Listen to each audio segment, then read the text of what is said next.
Այս շաբաթվա կարևոր իրադարձությունը թերևս խորհրդանշական էր ողջ տարվա համար։ Եվրասիական տնտեսական միության գագաթնաժողովում Հայաստանն ըստ էության ավարտեց իր անդամակցության գործընթացը եւ գրեթե միաժամանակ էկոնոմիկայի փոխնախարար Գագիկ Մելքոնյանը հայտնեց, որ Հայաստանը բանակցություն է սկսում Եվրամիության հետ նոր համաձայնագրի շուրջ, որը կներառի այն ամենը, ինչ հնարավոր է ԵՏՄ-ի անդամակցության պարագայում։ Այս եւ տարվա նաեւ ներքաղաքական առանձին իրադարձությունների մասին զրուցելու ենք մարդկանց հետ, որոնց գրառումները սոցիալական ցանցերում ամենաշատ քննարկվողներից են։ Ազատություն ռադիոկայանի տեսակետների խաչմերուկ հաղորդաշարի այսօրվա հյուրերն են մեդիա փորձագետ Սամվել Մարտիրոսյանը, քաղաքագետ Մհեր Ղալեչյանը եւ վերլուծաբան Արգիշտի Կիվիրյանը։ Նախ անդրադառնանք այս արտաքին քաղաքական իրադարձությանը։ Կարելի է ասել, որ այս համաձայնագիրը, այսինքն որի շուրջ բանակցությունները արդեն սկսում են եւ արդեն կանխատեսումներ կան, որ գարնանը հնարավոր է ստորագրել,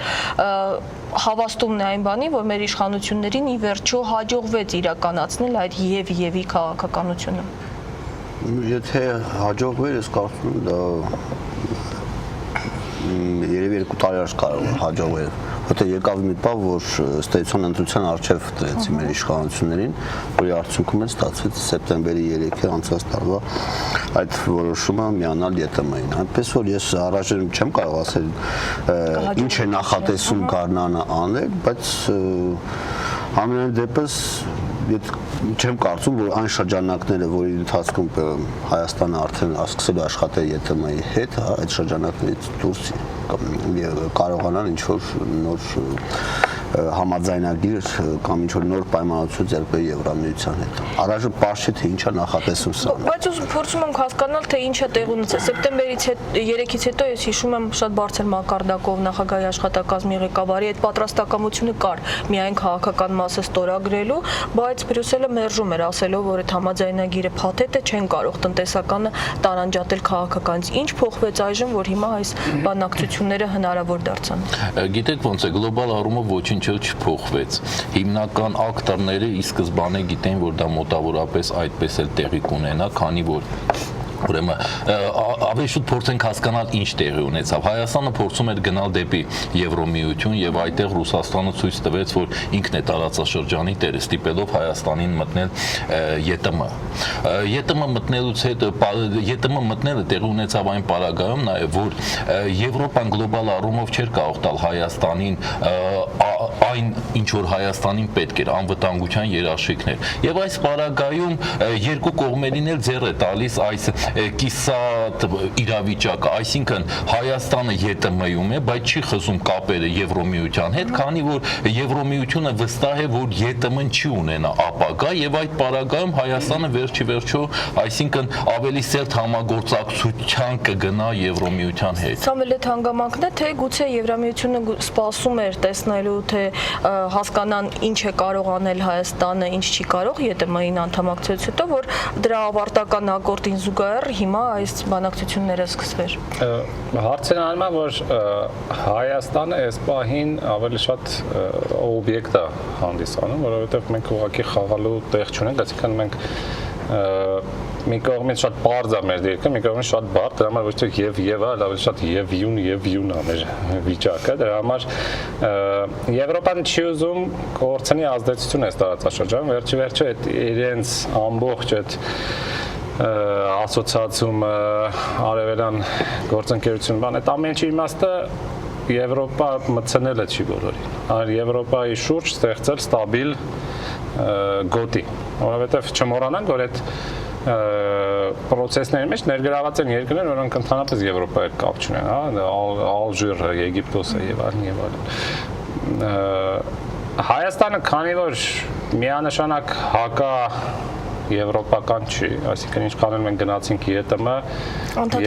Եվրոպա մեծությունը sense tenets մնացել է, դրա համար իրանք չեն ուզում կորցնել սա։ Մի պահ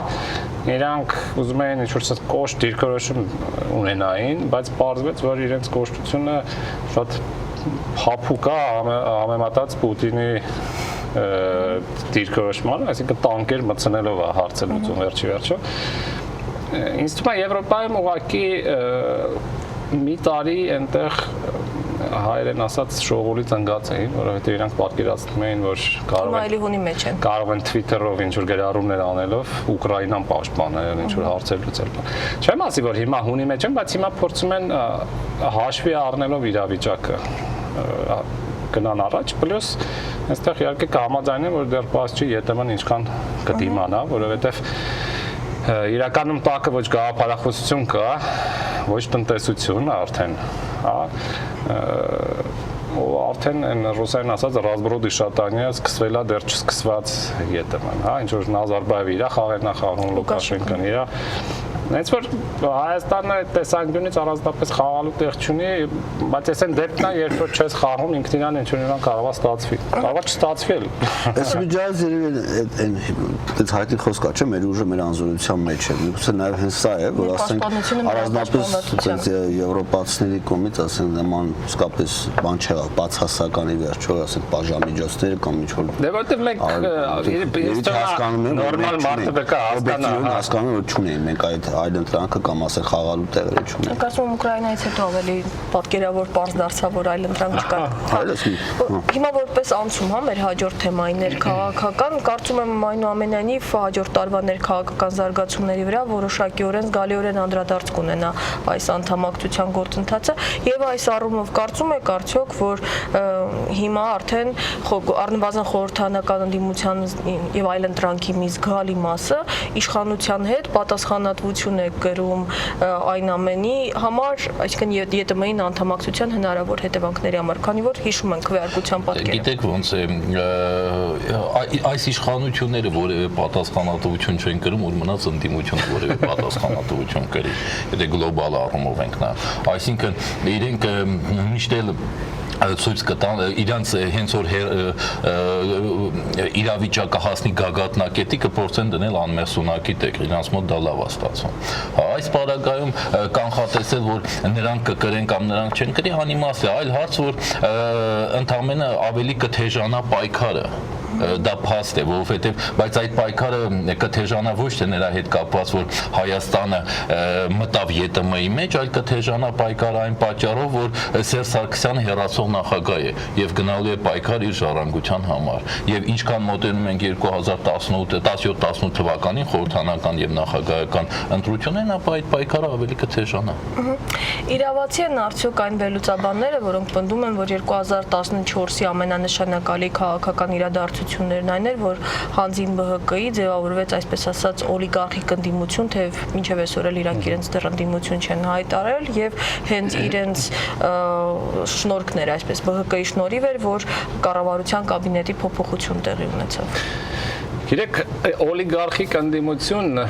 ձևավորվել էր Վրաստանում, այսինքն օրինակ Բիձինա Հիվանիշվիլին իսկապես օլիգարխ էր, բայց ինքը օլիգարխ էր, ում գումարները կախված չէին Սաակաշվիլիից։ Իր գումարները ավելի շատ կախված էին պարոն Պուտինից։ Հա, չմոռանանք, որ Հիվանիշվիլին օրինակ Գազպրոմի բաժնետերերից մեկն է, ինչի մասին քիչ է խոսվում։ Եվ ինքը լյուֆտ ուներ խաղալու եւ հաղթեց։ Ծառուկյանի դեպքում ինձ թվում է օլիգարխիկ պահը շատ քիչ է աշխատում, շատ պրիմիտիվ օրինակ բերեմ։ Եթե Ծառուկյանը լիներ անկախ օլիգարխ, ցույցերին շատ ավելի շատ մարդ կկարողանար հավաքել, տնտեսական լծակները ավելի շատ կկարողանան օգտագործել, ինձ թվում է ինքը շատ կախյալ է մեկը իր այդ դրսևորում, այսինքն եթե քաղաքական ոլորտում մենք կարող ենք քննարկել անկախ է թե ոչ, ապա տնտեսական ոլորտում ինքը ազատ չի։ Հակառակ դեպքում ավելի մեծ թափ կարողանար ստանալ։ Այդ մեծ թափի ցույցերի մասնակցության վերաբերյալ էլի մեկ այլ վերլուծաբանի կարծիք եմ ուզում մեջ բերել Էդգարը Վարդանյան, որ հարցադրումներ էր ուղղել, թե ինչու է բացակայում անժամկետ փողոց դուրս գալու հրավերը, կամ ինչու 100,000-ներ, այսպես ասած, ինքնաբուխ փողոց դուրս չեն գալիս։ Ունենք այդ հարցերի պատասխանները։ Ինչ ընդդիմության ինքներ ասենք նախ նույնիսկ այս պայմաններում ասենք ես նույնիսկ ոչ թե կանվանի ասենք ընդդիմություն մեծ հաշվով կարգավորում, այլ ուղղակի հակակշիռ է սպային, որի իր շուրջ կարողացավ ասենք նաև միավորել կամ ասենք հավաքել որոշակի հասարակություն որոշակի շերտերի։ մարդկանց, ովքեր ցանկանում են փոփոխություններ։ Կարնիկ Իսագուլյան, Արամ Չէ, ես նկատում եմ այն մարդկանց, ովքեր գնում են գնացին ազատության հանրահավաքի, որպեսզի ես մի հատ օրինակ բերեմ, ես մի քանի օր առաջ եմ եղել Մասիսի շրջանների գյուղերից մեկում, մարդիկ Ծառուկյանին անունը տալիս էին մի հույսով, որ իրան կհաջողվի փոխել իշխանությունը։ Ոչ մեկին չի տակում Ծառուկյանը լավ մարդ է, վատ մարդ է, ինչ անցյալ ունի, ինչ ապագա կունենա եւ այլն, ոչի բան։ Այսօր ավելի շատ մարդկանց հետաքրքրում է փոփոխությունների խնդիրը։ Եթե դա այս բանը տեսնում եմ, դա կարելի Գագիկ Ծառուկյան, նրանք ասում են կգնան նաեւ իր հետևից, ինչ ուզում ա լինի։ Այսինքն այսօր այնպեսի բան կա արդեն փոփոխություններ բանջարած, որ մարդիկ մի կողմ երկրորդական այլ ոչ թե կողմ։ Ես ասում այսօր այդ կդիշեմ, որ ժամանակի չգիտեմ, ստե Փանդեմիրչյաններ լրացնում կամ ասենք մեկ այլ քաղաքական գործիչ կամ այսօր դա Գագիկ Ծառուկյանի անվան հետ է կապված։ Իրան համարում են ուժ ունեցող, ֆինանս ունեցող, այսինքն մի մարդ, որը կարող է իր հնարավորություններով որոշակի ինչ-որ փոփոխություններ անել։ Սա այսօր ավելի շատ հետաքրքիր մարդկանց։ Տեսնում եք արդյոք, որ այդ քարյակը, երրակը կամ ինչպես ուզում եք անվանել, ունի այսօր այդքան չարչրկված միասնական օրակարգ ասվածը։ Եթե միասնական օրակարգ ինքը ունենան, միասնական կգործեր եւ կունենային այն, ինչ որ ասենք իրանք իշխանապողությունը միասնական օրակարգի։ Իրանք այսօր իշխանապողության մեխանիզմը չունեն ընդհանուր։ Այսինքն իրենք գիտեք ոնց է Հայաստանում իշխանություն ցանկանում է ամեն մեկը, այսինքն ասենք հավաքարար մարգոնելա ցանկանում իշխանության, բայց ասենք ոնց վերցնել իշխանություն, այդ օրակարգը իրանցից ոչ մեկը չունի, իրանցից ոչ մեկը չի պատկերացնում, թե ոնց տապալել Սերժ Սարգսյանին։ Ընդհանրապես, այսինքն որևէ մեկը այդ կուսակցություններից չի պատկերացնում, ուր մնաց այդ կուսակցությունների խումբը պատկերացնի։ Ուզում է երրյակ լինի, ուզում է քառյակ լինի։ Հենց դրանից էլ բխում եմ այս ստագնացիոն վիճակը, որ երկու հանրահավաքից հետո իրանք չգիտեին այլ ինչ անեին, որովհետև մի մասը փորձում է հանրահավաքի միջոցով թեժացնել վիճակը, մյուս մասը փորձում է իր արդյունքի հասնել, այսինքն ինչ որ բանակցություն, սեպարատ բանակցությունների միջոցով փորձել թեժացնելու պատրվագի տակ մտնել Սերժ Սարգսյանի հետ բանակցությունների եւ ստիպել նրան հանձնել իշխանությունը իրենց։ Ոնց տապալելու, այսպես ասած, փակուղային բանին ընդառաջ էլի, մի հատ ես ուզում եմ հիշեցնել ԱԱԾ ղեկավարի նախազգուշացումը, որ հնչեց վերջերս, մերօրյա գործիչները փորձում են հանրության մի մասը կրկին ներքաշել արկածախնդրության հորձանուտը, ասել էր Գորիկ Հակոբյանը, հնչում են ապստամբությունների, իշխանություններն ուժով տապալելու անպատասխանատու կոչեր, ազգային անվտանգության մարմինները չեն պատրաստվում որպես կողմնակի դիտորդ հետևել այդ երևույթներին, մեր կողմից կձեռնարկվեն անհրաժեշտ բոլոր միջոցները հանրապետության սահմանադրական կարգի խարխլման ուղղված հակաօրինական ցանկացած դրսևորումը վճռականորեն կանխելու համար։ Սա սպառնալիք չէ, սակայն նախազգուշացնելու անհրաժեշտությունը մենք տեսնում ենք։ Ինչ գործոններով էր կարող պայմանավորվել հիմա այսպիսի նախազգուշացում հնչեցնելը։ Գիտեք, 2003-ից ես անընդհատ հիշում եմ, որ մեզ մոտ քաղաքական օրակարգում կանգնած է այդ գնանք Բաղրամյան 26-ը, գրավենք, տարբեր ձևերով եւ մի քիչ ինձ համար ծիծաղելու այն առումով, որ այդ կոչերը անդադ հնչում են, մյուս կողմից մեր մոտ քրեական հոդված կա, դրա 301 հոդվածն է, հա։ Սահմանադրական կարգը բռնությամբ տապալելու կոչեր անելը եւ ծանելն է։ Դենց մի քիչ այս ամեն ինչ միշտ թատերականություն կա, որը արդեն տարիներ շարունակվում է, այսինքն ինչ որ մարդիկ իրանց դերը նրանում է, որ իրանք կանգնում են միշտ կոչեր են անում, պետություն ներկայացուցիչները ինչ որ 3-4 տարին մեկ կանգնում հայտարարում են, որ իրանք թույլ չեն տա, բայց մարտի մեկը մի քիչ շատ յուրահատուկ այս ամեն ինչից դուրս է գալիս, բայց բացի դրանից այս ամեն ինչը մի քիչ ձեռառնոցի տպավորություն է երկու կողմից էլ թողնում, հա, այսինքն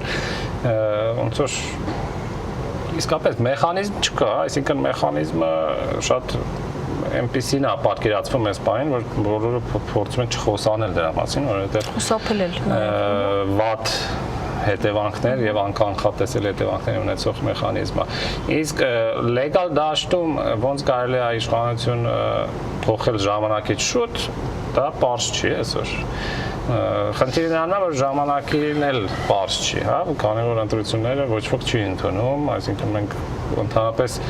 քաղաքական բանում չունենք ավանդույթ ընտրությունները, որպեսզի ընդունվեն ոչ հաղթողի կողմից։ Երբեք այդպես բան եւ իսկապես շատ ստագնացիոն վիճակ է, երբ որ ավելի շուտ ոչ թե քաղաքականություն է իրականացվում, այլ ավելի շուտ դրամատիկական ամեն մեկը իր դերը վերցրել է եւ այդ դերը շարունակվում է։ Ինչքան ժամանակ Մեծ կներես, ես չհասկացա ինչի է ձեր առնոցի համար, որտեղ